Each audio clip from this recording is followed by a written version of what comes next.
I'm excited about the fact that I think we are at the cusp of a major transformation for what could happen in the industry. So when you look at the fundamentals going forward, many of those that have driven this incredible progress are still in place. Or the world economy is projected to double within the next 10 years, another 3 billion consumers in emerging markets. Secondly, you've got demographics. I mean, the global society has never been older than it is now. You then add to that, of course, massive unmet need, which is still remaining despite the incredible progress on multiple fronts. A few of the specific things that I see coming together uniquely now, one is just technology and innovation.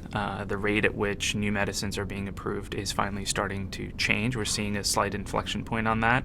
Another interesting space that is influencing change right now is just the fundamental structure of the industry. Despite the fact that we have had so much deal and M&A activity in the last 2 years, fundamentally, if you look at how concentrated the industry is now versus even 2006, the industry is much more fragmented and diverse now than it ever has been before.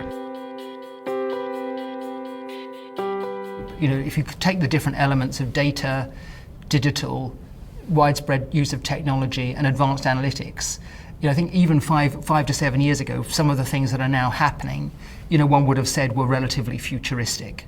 But with everything from the sort of the enablers of the massive widespread use of say machine learning, the expansion of social technology, advances in sensors and other technologies around that, together with just an explosion of data on the healthcare side, whether it's electronic health records and the ability to integrate data sets, has just moved forward massively. From our own estimates, we see that as having something like a 15 to 30% impact on the EBITDA kind of level of a typical large pharma or med product company.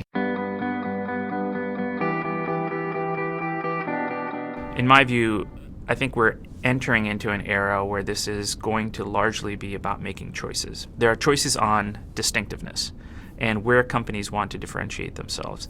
For years, we've had a notion that a fully integrated pharmaceutical company is the traditional operating model, and it's proven to be a very successful operating model. But a number of things are challenging that. Can any individual company truly be the best discoverer of medicines, the best to take them through clinic, the best to manufacture them at scale at a reasonable cost, the best to convey the value proposition of these medicines to payers, to providers, to patients? Then I believe companies are going to have to make discrete choices on which parts of the value chain they think they can be distinctive at and can make a meaningful impact to patients and to the industry. The ecosystem now around getting your drug to the right patient at the right time at a price that's both fair to you and works for the system is now incredibly complex. With everything, as we know, from health technology assessments to real-world evidence to just a whole range of stakeholders whose agendas we need to have far better insights on than we've ever had before. And I think that's challenging even on a day-to-day level. Companies are also going to have to think about what are their collaborations and their partnerships with other stakeholders, how companies manage through that complexity, and how they build a set of contracts and partnerships, both formal and informal, with an ever-increasing complex web of stakeholders, I think is going to define the winners from the losers.